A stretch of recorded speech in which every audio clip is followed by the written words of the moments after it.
Today, we are going to be installing new RAM on a desktop PC. This tutorial will be covering the hardware installation aspect only. For this example, we are going to be using an Acer Veriton M480G and ADATA gaming RAM. This process varies little from desktop to desktop. For this tutorial, you are going to need a Phillips head screwdriver. It is also recommended that you use an anti-static wristband when dealing with internal components of a desktop.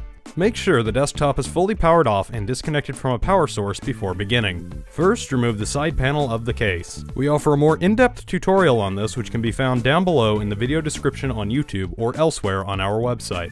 Next, identify the RAM slots on the motherboard as shown here. Desktop motherboards most commonly have 2 to 4 slots for RAM. To remove old RAM, hold down the 2 tabs as shown here and pull on the RAM. When installing new RAM, make sure the tabs are open. Line up the divot in the stick of RAM with the RAM slot and push softly until it clicks into place.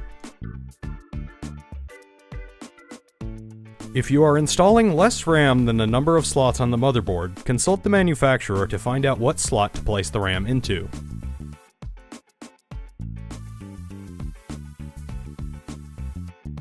Finally, replace the side panel and reattach your power cable and peripherals.